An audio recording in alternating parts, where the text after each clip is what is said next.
Well, greetings from Wilmington, North Carolina. I hope you can hear me okay, but I am Tom Dalton. I'm an anesthesiologist, and I'm going to talk to you today about how housing is healthcare. As I show you on this slide, and hopefully you're seeing a small house and then a picture of Eden Village, that these slides will be made available to you if you join the Eden Village team. But we say the same things over and over, and they're exactly what Nate has taught us to say. And that is that dignity is the solution to poverty, community is the solution to homelessness. We are about building relationships, and then that the village, chronic homelessness, is our focus. I'm going to run through a bunch of slides quickly, so get ready, folks. Here we go.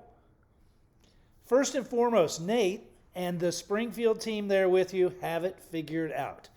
Do exactly what Nate tells you to do.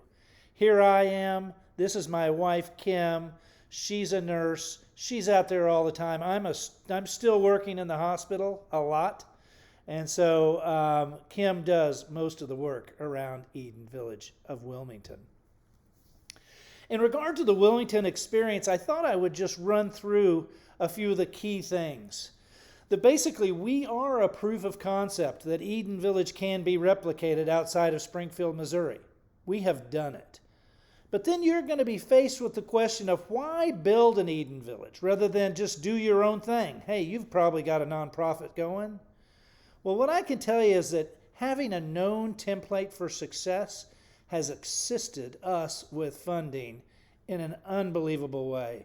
Rather than us dreaming of things and talking to people about it in coffee shops, we can point to Eden Village. And now you can point folks to our Eden Village. I think it's important that we can share employee hiring guidance and employee benefits through a larger group of Eden Villages. We can certainly share data in regard to our outcomes, our outputs, and our different financial goals. We can save time, and I have no doubt you'll save time if you listen to Nate about zoning, different building methods, how and what to say in public, and then the overall program design of an Eden Village. And what I have learned on this journey is that you first and foremost need to build a dedicated team of people. We have an amazing group in Wilmington, and I would welcome any of you to come visit and meet with them. First, get a home on site on some land, and then fundraise for it from that home. There is nothing better than sitting in one of these homes to raise money. Find a large donor and do a matching gift. That's really what accelerated us the most. And then recognize that monthly leasing is just a pivotal decision that makes Eden Village very special. That changes you and moves you out of the HUD funding systems. It is a real difference in regard to a decision that you need to make. And then one thing I think a mistake that we made was we accepted resident applications too early. So don't accept resident applications until you have homes ready to go. Remember that these folks on the streets have a 24-hour time frame of life. So if your home is not ready for them to move into quickly, you shouldn't even speak with them about it. The template that you can enjoy is Eden Village 123 right there in Springfield, Missouri. The real value of connecting with them is they come with a mission statement, a vision statement, successful data. You can have standardized paperwork out of the box with a logo. The website is put together. You can get our articles of incorporation, bylaws, help you get your 501c3 if you don't have it already. Talk to you about solicitation licenses, leasing agreements, insurance coverage, and then all these policy manuals that you'll be required to build and make are all done for you. It is an amazing package that Nate has put together. Here's a slide that I typically show most people. As I say, our mission, again, just as they have in Springfield, is to build relationships and communities for our homeless friends.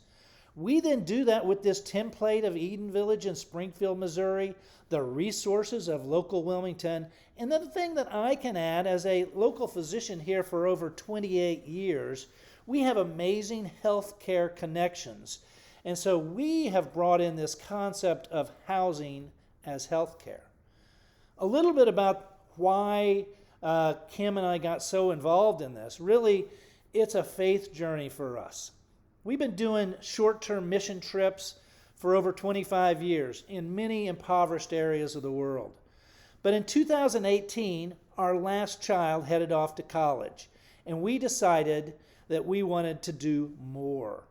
We were actually working in Kenya in the slums outside of Nairobi when I dropped to my knees and I just said, we have to do something every day, more.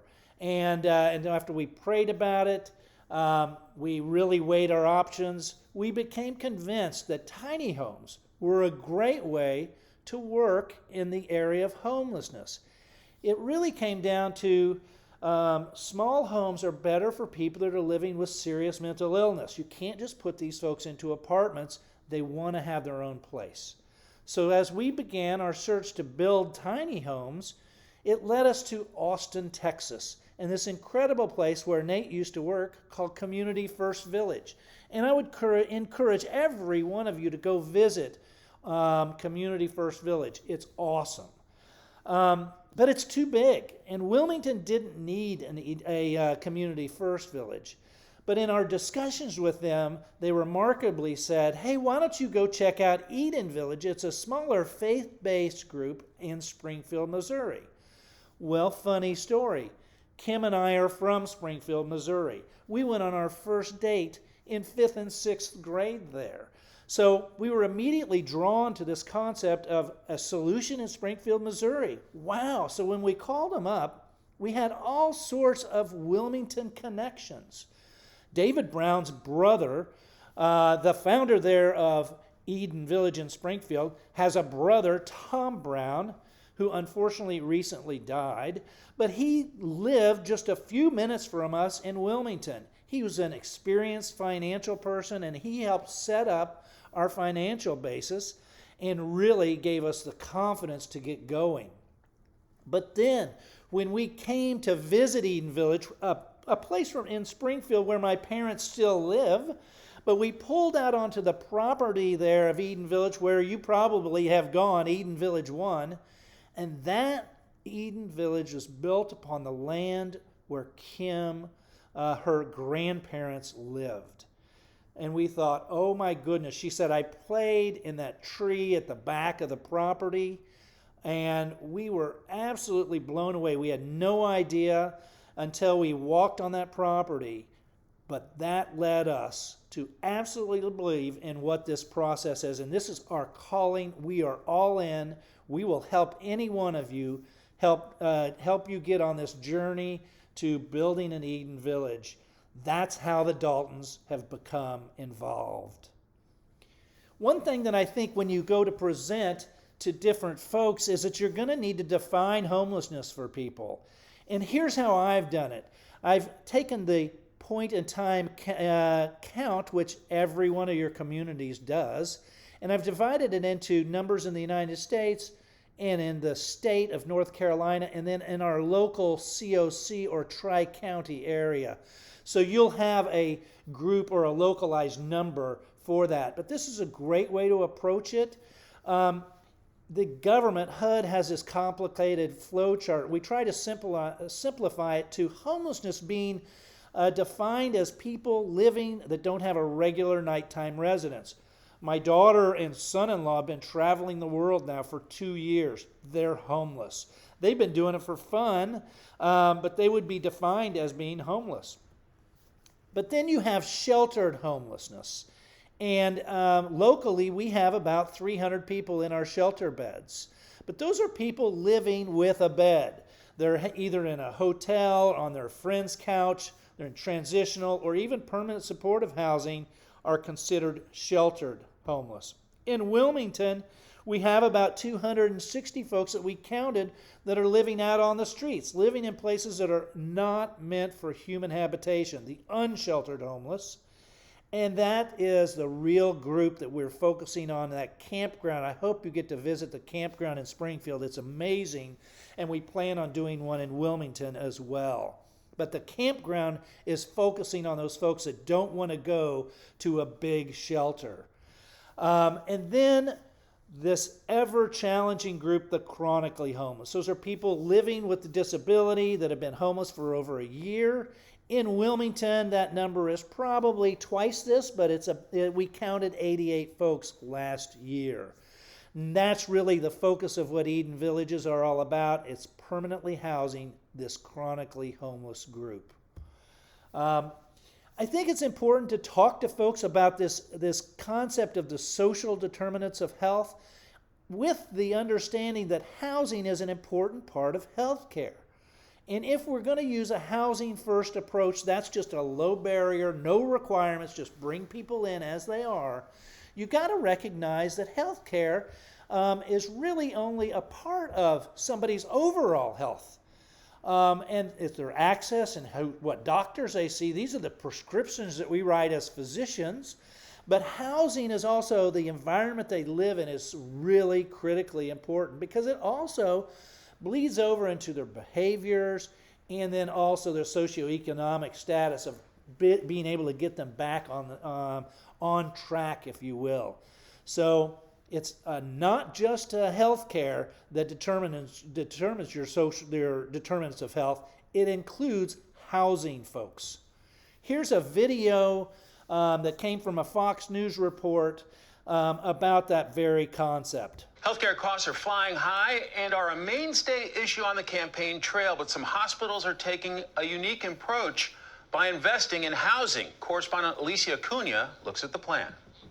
To cut skyrocketing healthcare costs, some hospitals are getting into real estate. We like to say that housing is health. For reasons both legal and ethical, patients without proper housing cannot be discharged. Some suffering from homelessness or dementia can fill hospital beds for months after treatment. Hospitals pick up the tab. In Denver, that's about $2,700 a night. According to the American Hospital Association, a series of medical institutions are investing in housing. University of Illinois Hospital in Chicago launched the Better Health Through Housing program in 2015, where it secures short and long-term housing for patients in need. It's seen a 42% drop in healthcare costs since inception. So we could have a very big impact on unsheltered homelessness if all hospitals banded together on this. New IRS rules allow hospitals to claim it as charitable spending. Doctors say it saves lives, noting homeless have a decreased life expectancy by as much as 30 years. They're 5 times more likely to be admitted to the hospital. Their stay 2 to 3 days longer, and 50% of homeless patients get readmitted. The impact is twofold: increased costs and decreased space for new patients.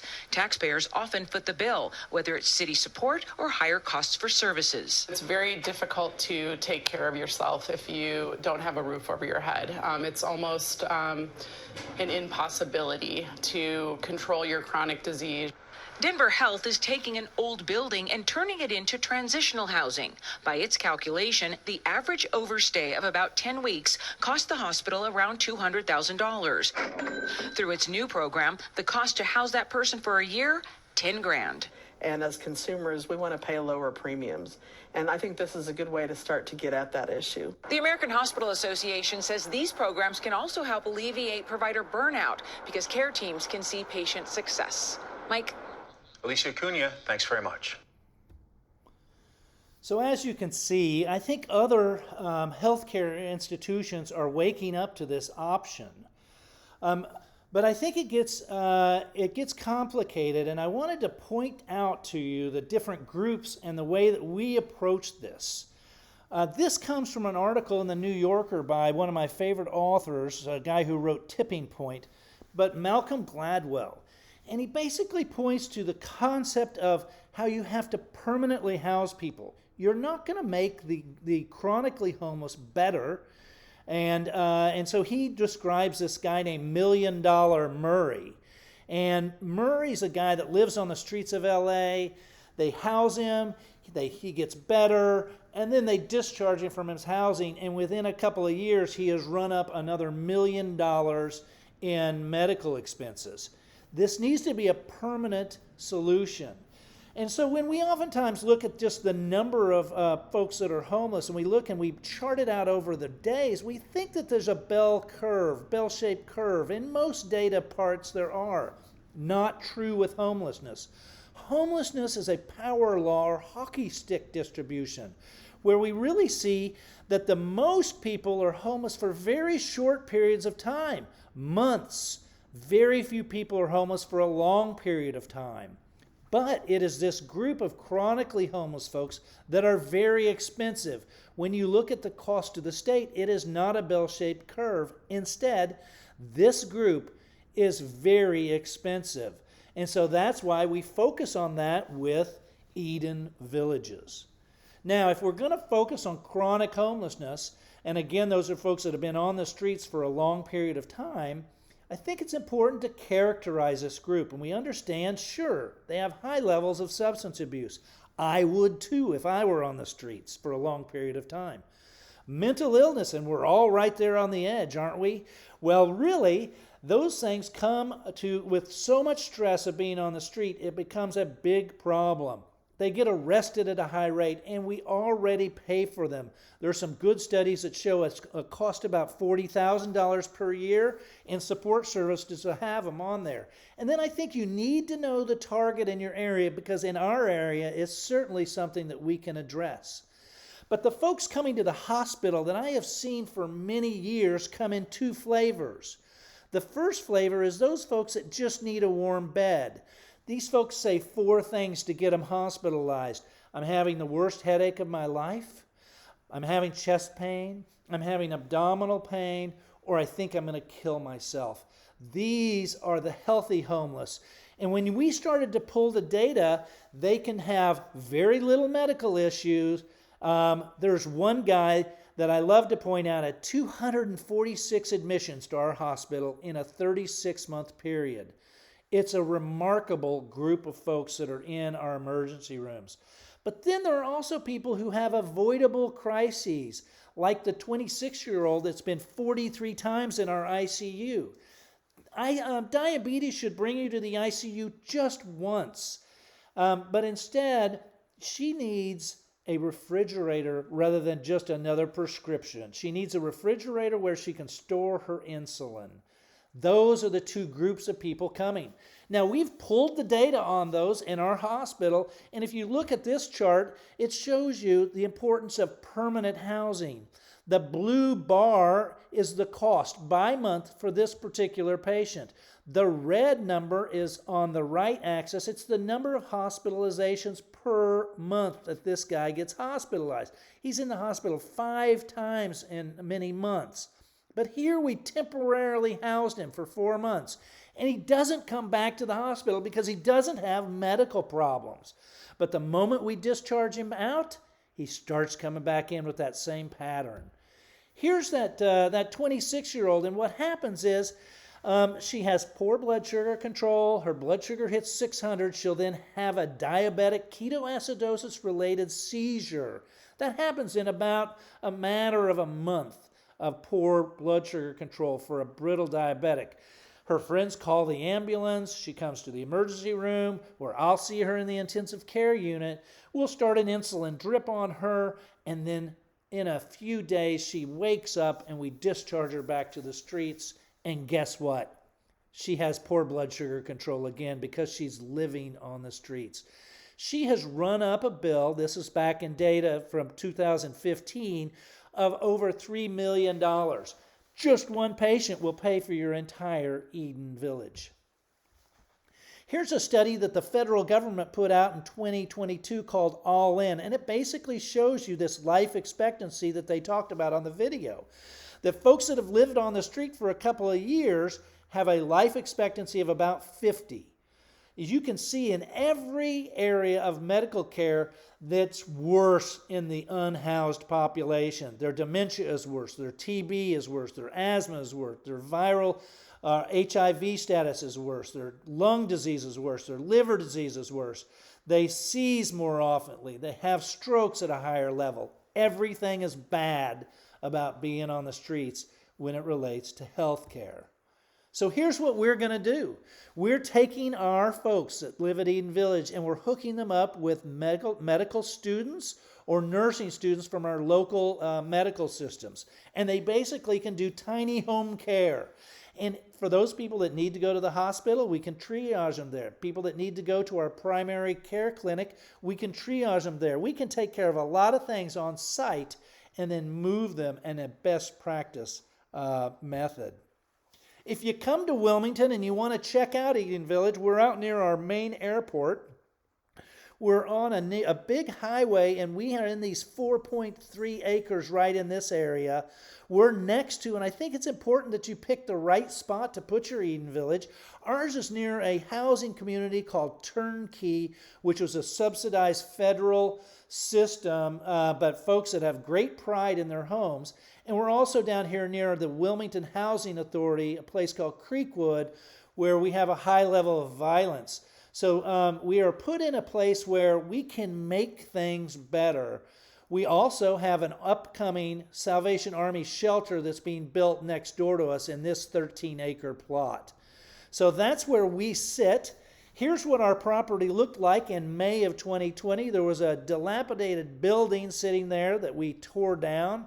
In June, we had all that removed. The county allowed us to dispose of all of that without charge.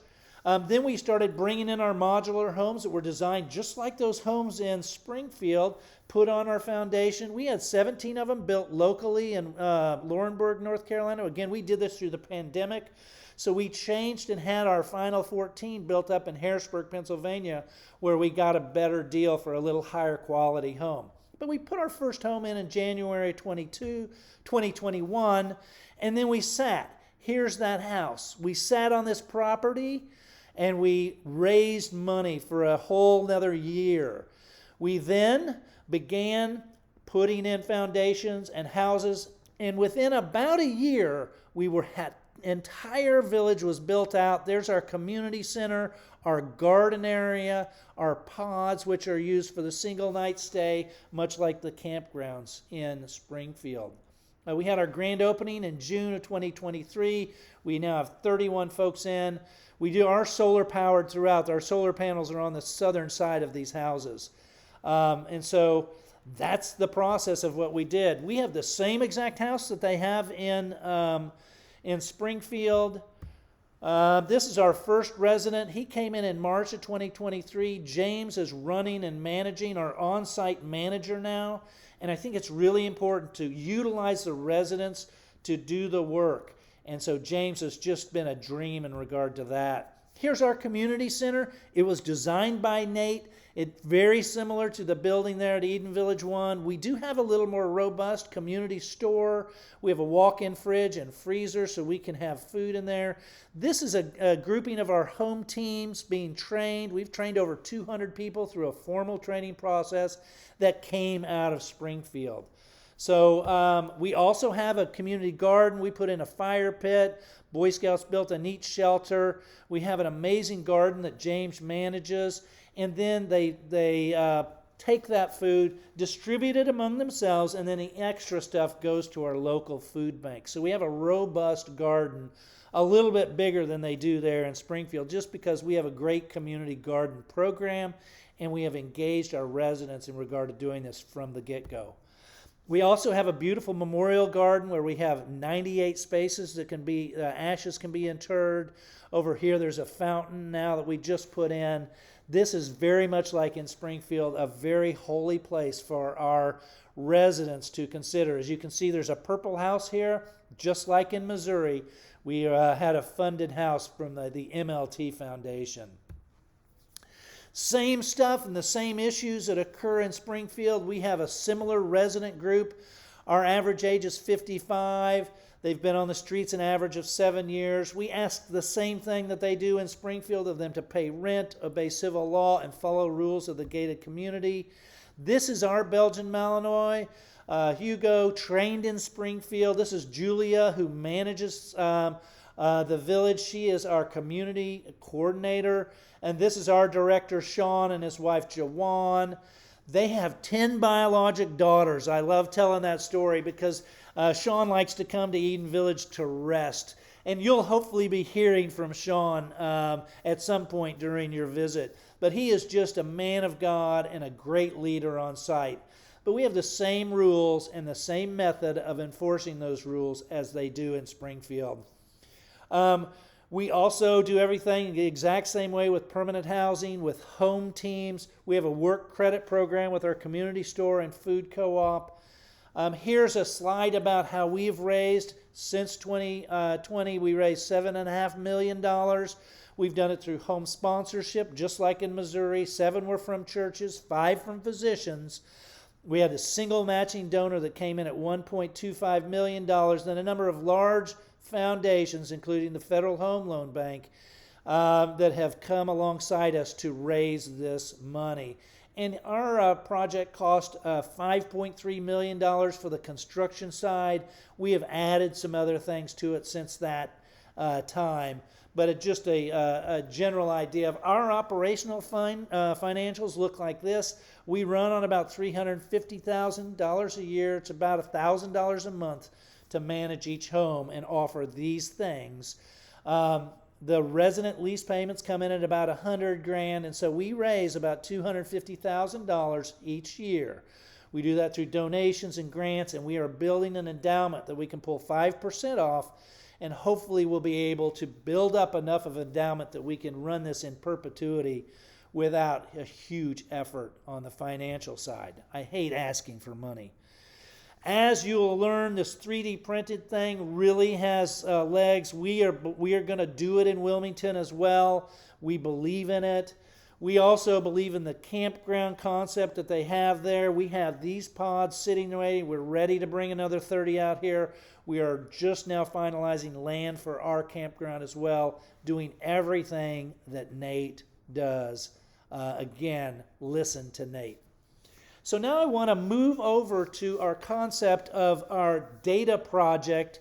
As a clinician, I just think it's very important for us to track residents so that we can prove that this concept of tiny home communities is the best way to house the homeless.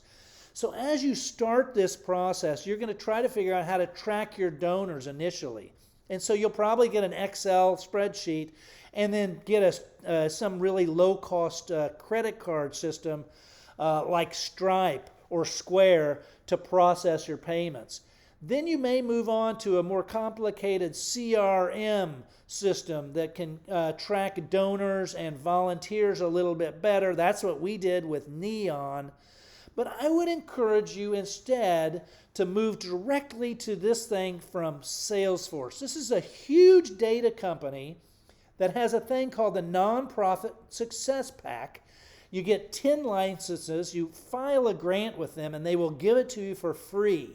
And it allows you to track your donors, your volunteers, and also measure your clinical outcomes. So we have since moved things over. We're in the process of finalizing our donors over from Neon into this system where we have been tracking our clinical outcomes. This is a HIPAA-compliant, secure system that allows for clinical data tracking.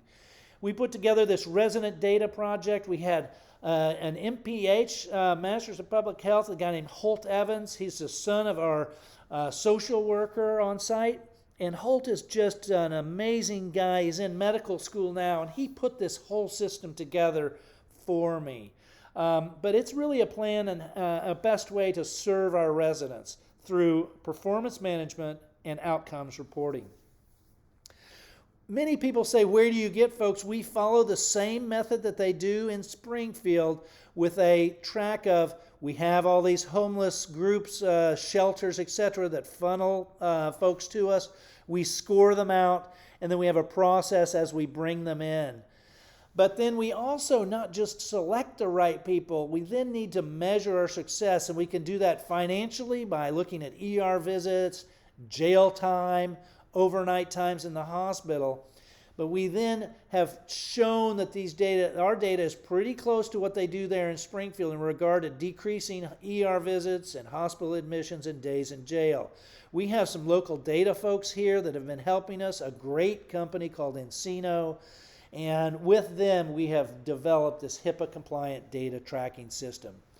It really is a way that we can capture sound indicators for our residents and their well-being over time. It shows us in a more nuanced way the best way to take care of their complex needs, because every one of them is different. And we hope to have a bigger impact as we walk alongside them. But I can tell you this one for sure, when we show our data on our folks, we get more grant resources. It's a critical component in regard to showing people outcomes, and I show them our data systems all the time. We also wanted to have some very clear goals. We wanted to do personalized case management on site. We wanted to measure our outcomes and our outputs as well. And we wanted to measure our performance. Because if this system doesn't work, I want to know it.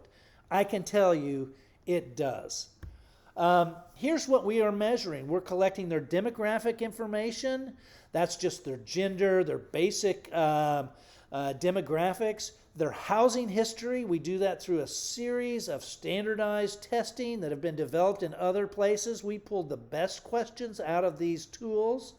And then we measure their quality of life with their trauma history, their psychological status, and their activities of daily living. We try to measure out their social and financial capital. Those are things that we can share with them. Where do they stand on being able to have relationships and money? So another really complicated slide, but we basically set up a series of indicators. We set up and looked through the best assessment tools that are out there, many of which are probably common to you, the VI SPDAT being one of them. And then in our data collection system where each one of these things pulls. So we have an organized thought process of what the indicator is, which assessment is utilized to do that, and where in our data collection tool is done. Here's how our timing goes. We basically meet with them. For some of our folks, that was several years before we brought them in. And then right before we bring them in, we do a 20-minute intake, and then every 6 months we do a 30-minute intake. Now, again, this has to be done. You can't just sit people down at a computer or have them read through the answers. It has to be done in an interview format that we have our same social workers that are pulling the data in the same way through conversations with folks so that they don't get nervous in their answers. But this is the timeline. So every 6 months, we have a survey that we sit down with folks and we fill out all of these numbers. And it is done in about 30 minutes. Here's what some of our results look like. We can have really quick check in regard to their gender. We are predominantly male. In regard to their race, we're predominantly black. This is what it actually looks like real time as we can get on our Salesforce system. So the moment that we change one piece of data, there's a dashboard that reads that. Our average, as I've said, our average age is 55. We range from 29 to 73 years. They've been on the street 7 years.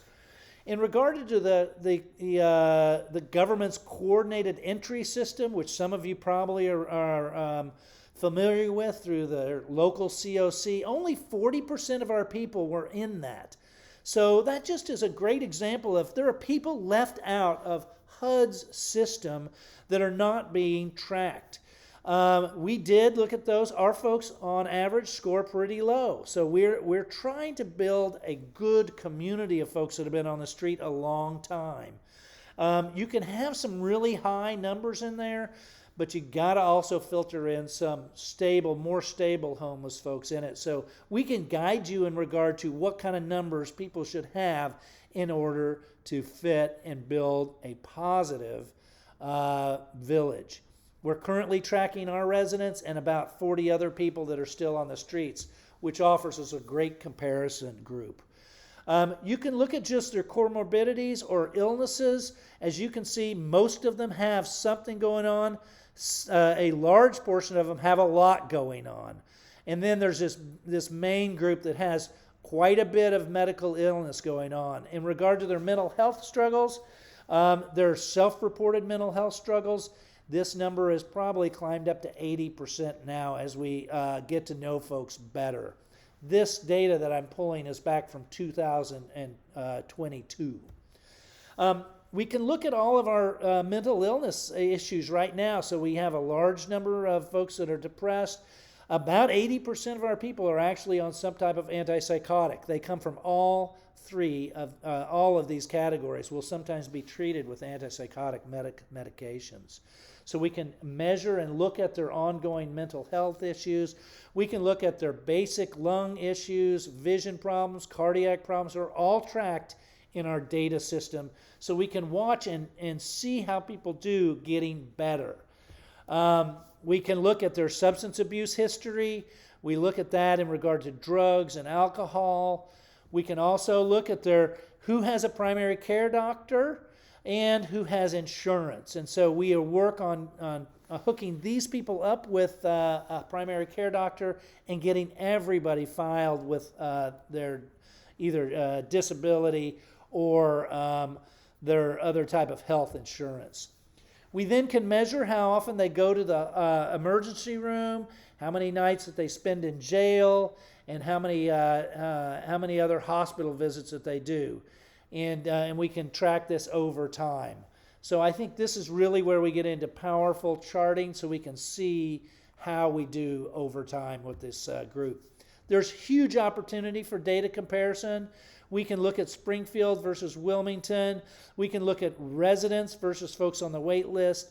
We can look at Eden Villages versus standard HUD housing. I think it's a great way for us to actually move the needle in regard to data comparison. I put this slide up because it's foundational in our belief system of dignity and community being part of it. This guy's book, Marvin Olasky, I think he was just there visiting in Springfield. He wrote The Tragedy of American Compassion. You should read it. He basically says that the best charities challenge their recipients. That's a two-way exchange, not a one-way soup kitchen mentality. It's a bargain, not a gift. That's why we charge a fixed $300 and let people work on site to earn other things. We got to know the personal. We have to have a personal relationship. You have to know the name and story of the person you're helping. When you pass this guy with the cardboard sign on the street, if you want to help them, don't just stop and give them money. Instead, get to know them, find out their name and story, and then you can make a better decision about whether you want to help them or not. And then Olasky says that religion or spiritual things, spiritual groups have an advantage and are more successful. That's because it requires a greater or spiritual forgiveness. You also get a lot of churches involved, but I can tell you the best charities, you think about Habitat, Salvation Army, the best charities that have had a longevity have some type of religious basis. We like Olasky's preaching as a doctor and a nurse because it spells out CPR. We believe that CPR cures the heart, both in the operating room and on the streets. And another great resource is True Charity. This is an online group that takes you through the biblical perspectives of poverty fighting. A good podcast called Effective Compassion, another great resource that we share with folks. So what an honor to speak with you today. I know I threw a lot of stuff out at you. Nate and the team have my contact information. You can get up with me at any time. I'm happy to talk with you and chat with you about the experience of Wilmington, North Carolina, and Eden Village. God bless you all. You should do this. It is one of the greatest things and journeys that you can take, and I say that from a very personal standpoint. Best of luck as you go forward and as you try to help as many people as you can. Have a great day and enjoy your time there in Springfield, Missouri.